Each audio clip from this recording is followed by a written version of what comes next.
Clinton Jaws, guys. Stop it. Stop it. Do you know the... No. Clinton Jaws. You guys watch podcasts, and this is my pet peeve. When I'm watching a podcast, and the cover of their mic is filled with gunk and hair and lint. Can't stand it. Podcast people, clean your mic, man. Clean your mic. Maybe that should be the title of my podcast. Clean your mic. I know I'm off to a rough start. The problem here with me in doing these longer ones, these episodes, I call them episodes, I don't know what to title them. What is the title? I don't know. How do you come up with a title? I'm just me rambling. Just me rambling? I guess that's a title. It's not a bad title. I should write that one down. I married a woman, okay? I know you guys already know that, and I've already talked about this, but it happened again. But I married a woman, and we live in the same house. Our children live there too. And, I want to ask you a question. Does your wife give you a minute? My wife gives me a minute, and I am grateful that she gives me this minute. 3 days ago, I'm standing in the kitchen. The wife is sitting on the couch eating some type of berry. I don't know. And I'm getting a little frustrated because I can't find what I'm looking for. So I say to her, "Woman, do you know where the batteries are?" "I'll give you a minute." So naturally, I wait for that minute to expire. And I say again, "Where are the batteries?" "Second drawer." God. I'm grateful that she doesn't give me 5 minutes. And she knew all along where the batteries were. But she wanted me to take an extra minute to keep on looking. And I realized, I learned something from this. I don't have to wait for my wife to give me a minute. I could give myself my own minute. Every single day, I swear to God, the wife loses her phone under the pillow on the couch. "Clint, will you call my phone?" "Clint, call my phone." Give me a minute. Now, I encourage you guys to use that if you're looking to start a fight with your wife. Okay? Stupid, but so true. No. You love giving me minutes. Give myself my own minute. But if you're going to do that, you can't budge from character, okay? Say to her, "In 59 seconds, ask me again." Okay? Yeah, try that. What are you doing? I'm taking a minute, okay? Oh, I need a cigar. I want to tell you guys something. I know you already know this, but I want to tell you something that I learned. Something that I didn't know any idea about. And I find it pretty amazing. There's maybe the odd person that doesn't know about this. And it's not boring, okay? When you hear the word stocks, I don't want you to be bored immediately and turn this off. By the way, subscribe to my channel. I don't care if you go to clintonjaws.com or thegoldenbadge.com. What I care about is you subscribing. And when you subscribe, hit the notification bell so you know when my episodes pop up. That's all I care about, subscribers. But it was a bunch of months ago. I think it was in November. I'm watching my kid play hockey, and my uncle is there. He's watching his grandson.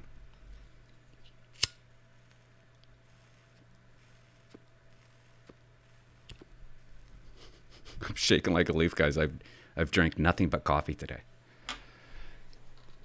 And he's telling me, because I play the stock market, right?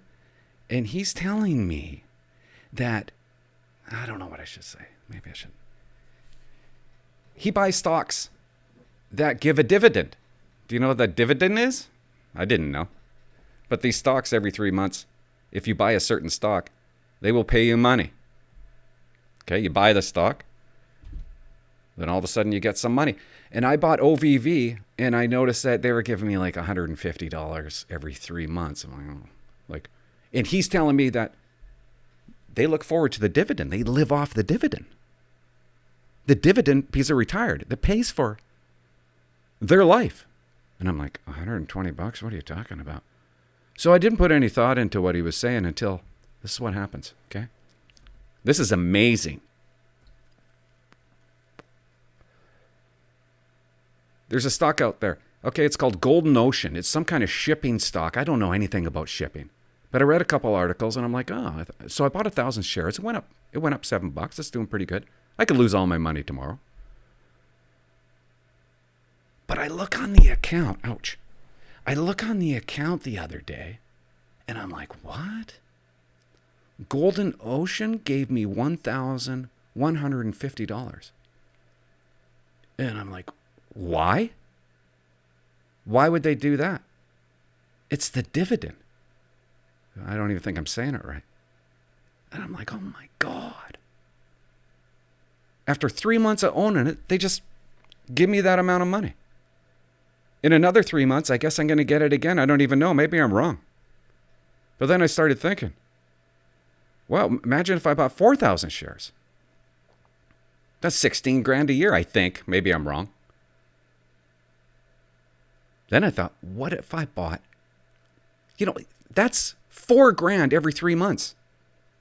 You can live off that if you've paid off your house. Or what if you bought 8,000 shares? Did I already say that? You'd be making like $32,000 a year on this one stock. It just seems like such a no-brainer to me. And I don't know, I was just happy that I had learned something. I think I learned it. And I thought I'd pass it on to you who already knows. But that's pretty incredible, I think. Yeah, so who cares if the stock goes down a bit? Golden Ocean, I mean, it fluctuates all the time, but they've been around for a while. And, why did I buy a shipping stock? I don't know. I seen all these container ships stuck in the harbor, and I thought, I wonder if you can make some money off of this. Inflation, the price of oil and gas, and all that crap going up. The recession, depression, whatever you want to call it, is about to happen. Wanted to make this podcast kind of light. If you notice that, sometimes I get really excited. And, there's been a few comments like, hey, Clint, you all right? I can really see the frustration in you. And no, I'm fine. I get excited. I like getting excited on these things. Sometimes I like to cool it down. I wasn't going to talk about this.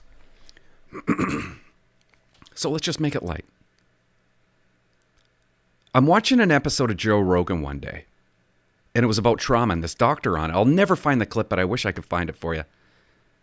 But the doctor was saying, if you experience trauma, greatness can come out of that. You could, sometimes, of course it has a negative effect, but it can also have a positive effect. What this guy was saying just made sense. It's one of the best things I've ever heard on Joe Rogan, because I thought of myself.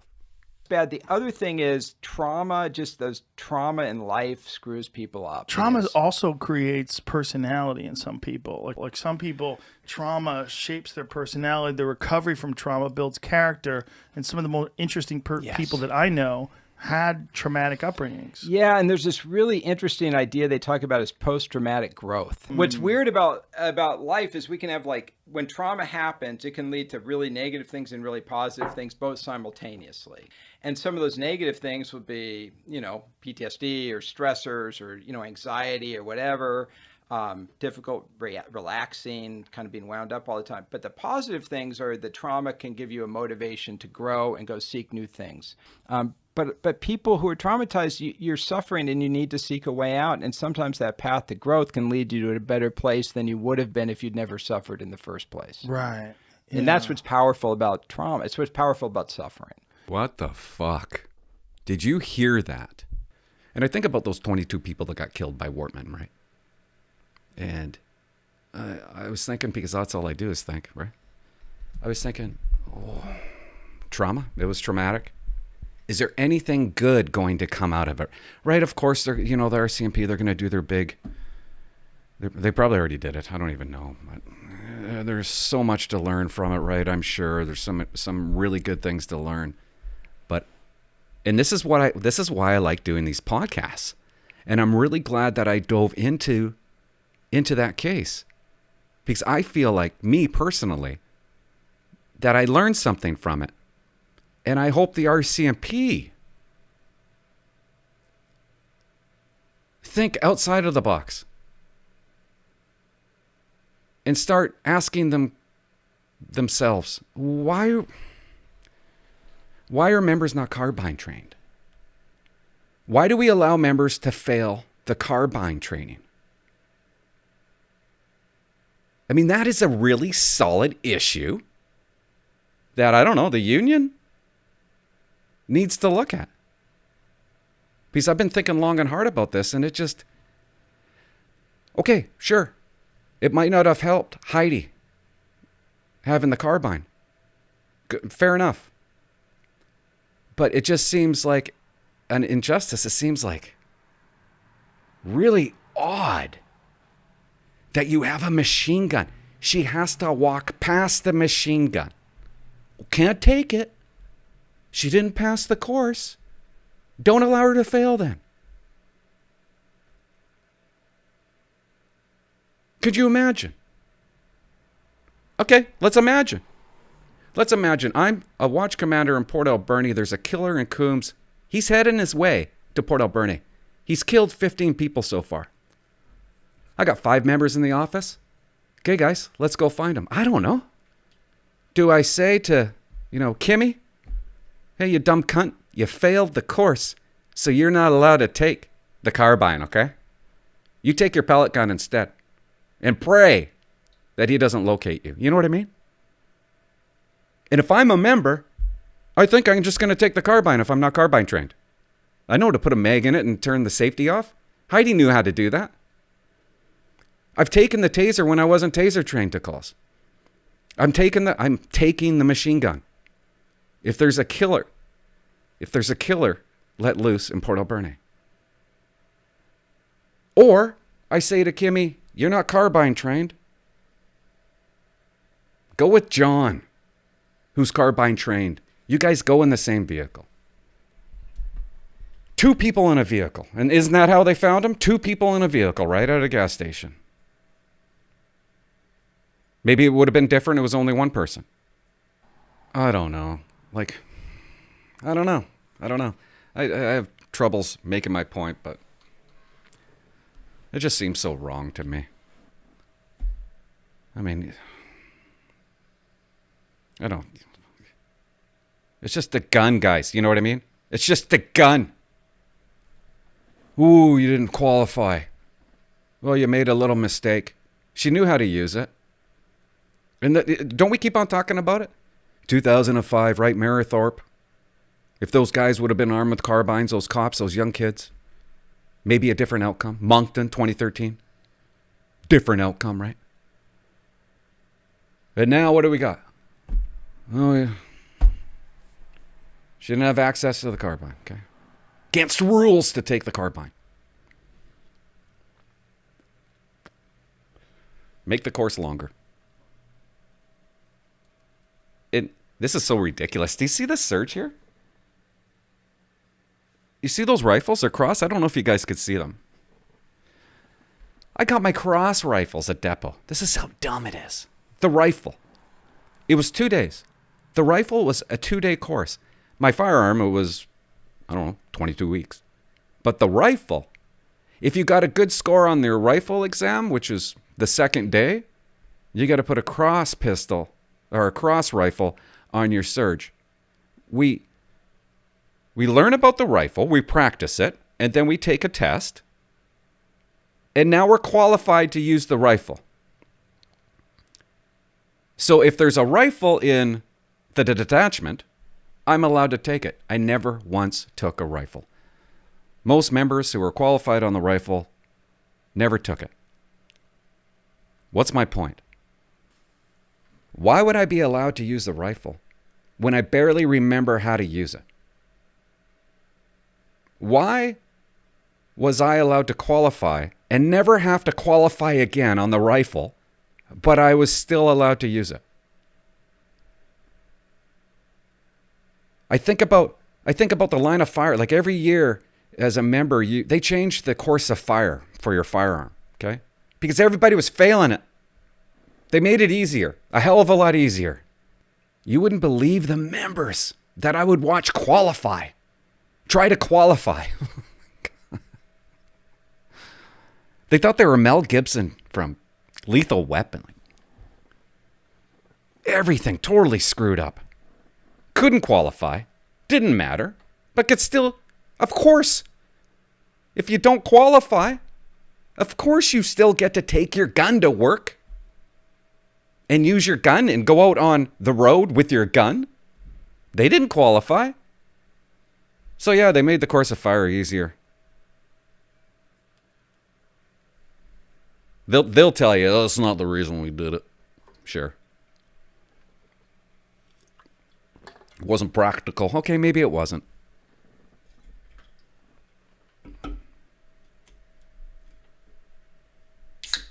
I don't know. If one good thing can come out of this,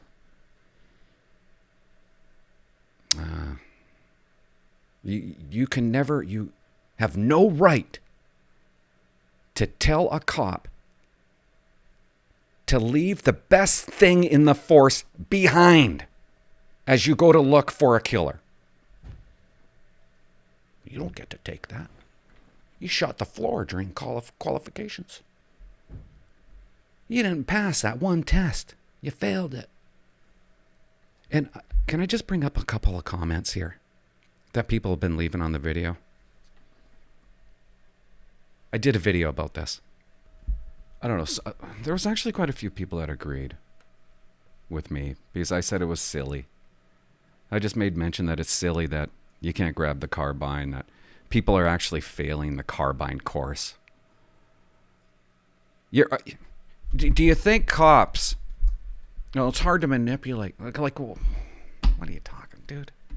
It's hard to stick a magazine inside a gun and turn off the safety? Come on.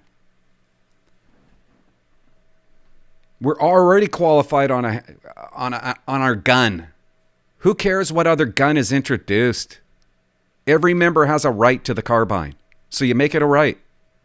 I don't want them backing me up. Oh, shut up. Fuck. So stupid. Yeah, you do. Believe me. They can't shoot with their 9mm. You want them to have the machine gun.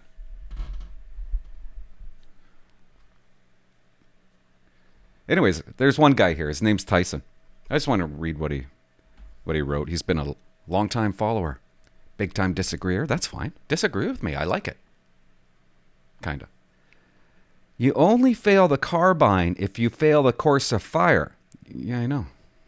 That's my point. How stupid is that you fail the course of fire? Don't allow them to fail the course of fire. Figure it out. Or you have a safety breach that causes it. Sure. Fix it. Fix that safety breach. Go over it 100 times more if you have to.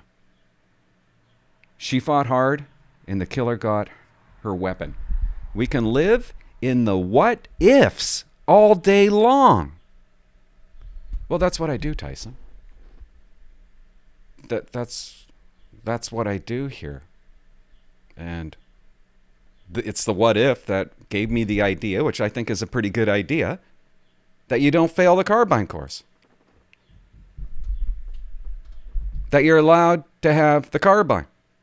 Not because of a mark. It's your right. If we didn't do the what ifs, we wouldn't have the carbine. I know what ifs are really annoying when you're in depot, when the guy sits there and goes, what if this, what if that? But sometimes it's a pretty damn good question. Because it answers it for you if you ask the question. And that's how I think about things. Damn. What if Heidi was with Morrison? They were together in the same car. What if she had her carbine? Because I'm telling you right now, if that killer's coming towards me, I'm in my car with that carbine strapped around my shoulders while I'm driving.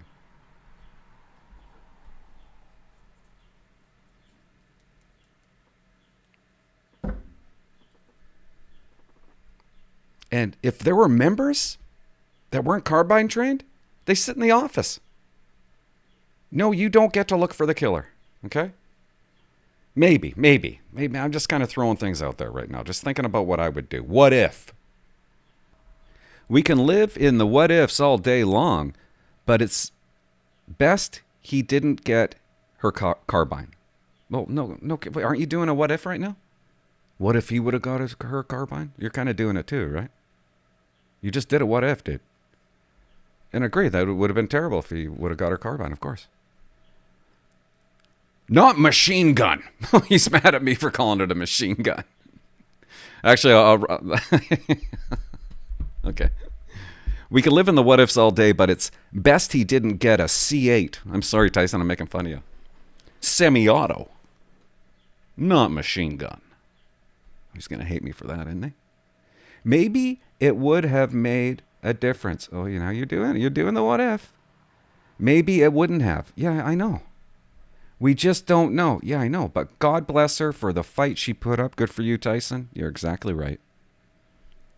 I agree with that.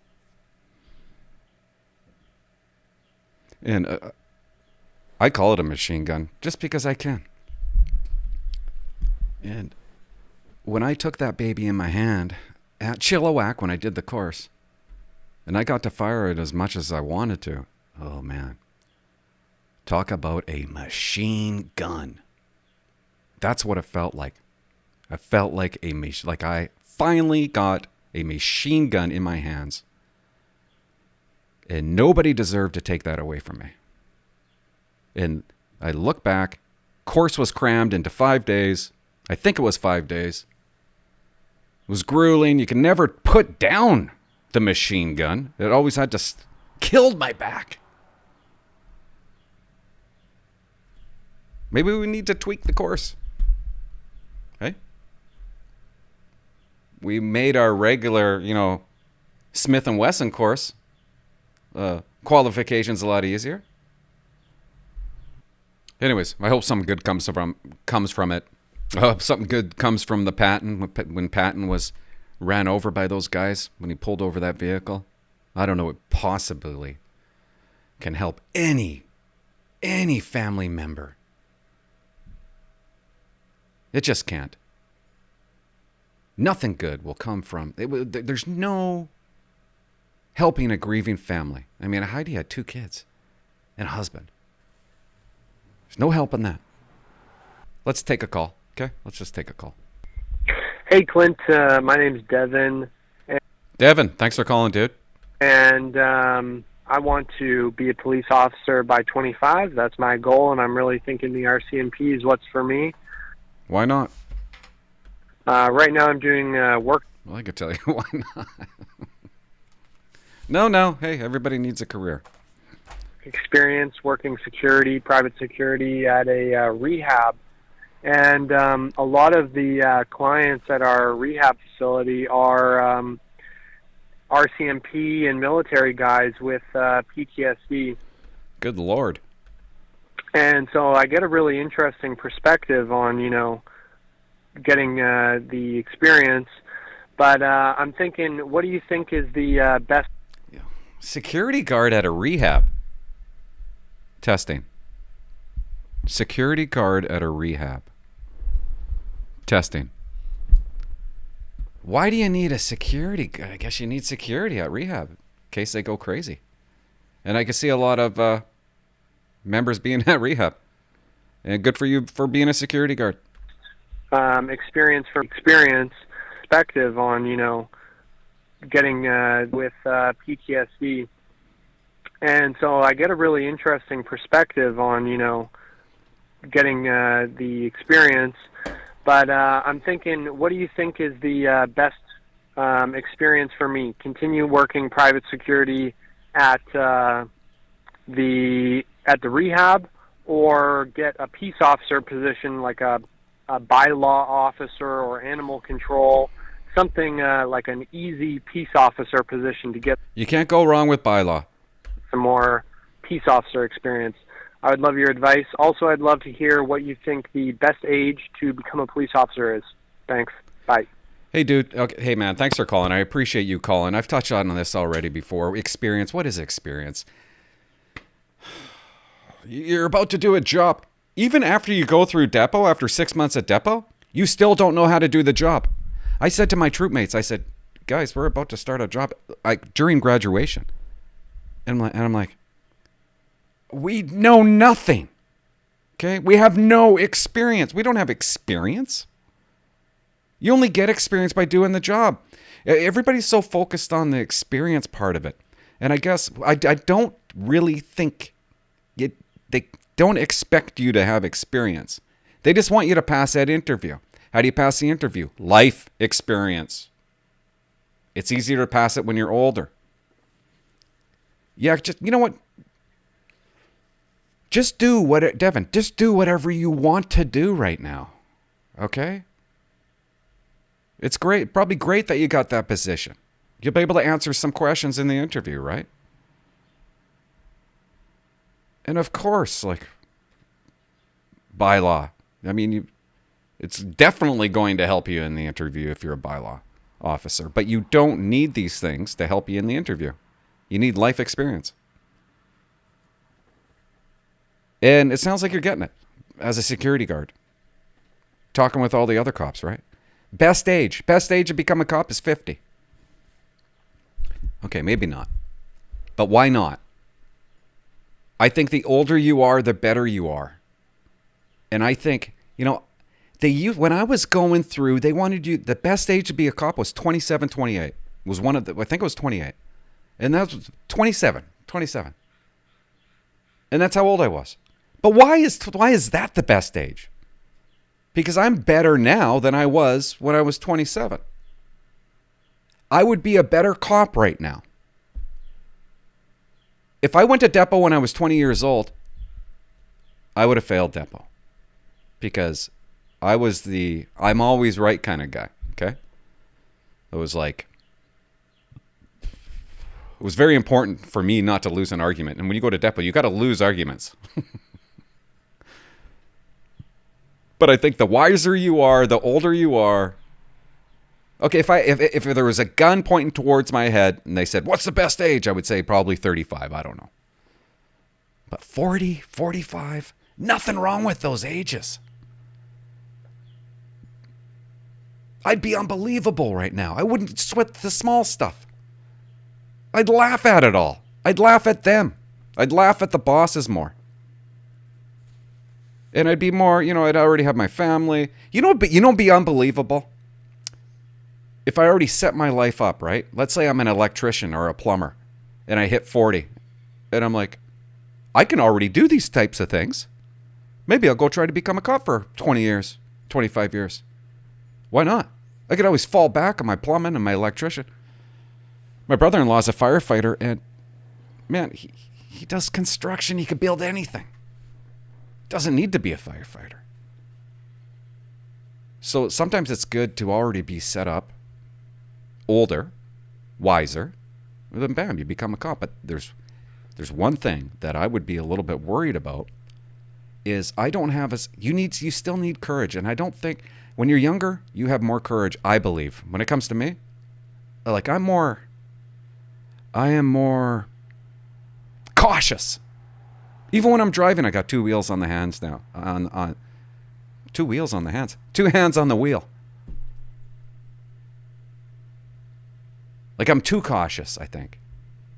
Because I'm a dad, I'm a parent. And it just kind of messes with you a little bit. So you would need to... that might be a problem there when it comes to courage. I don't know. I don't know what I would be like with that part now. Because when I was a cop, I didn't care if it was a dark alley, walking down by myself, walking down that alley. I wasn't scared of anything. Yeah, there were a couple of moments that, you know, scared me. But really? Like, 3 a.m, put me anywhere. I was never worried. Maybe it's because I had a gun. Maybe that had a lot to do with it. If you're 25 and you're going to depot, if you're 24 and you're going to depot, and, you know, they need heartbeats, dude. So bad.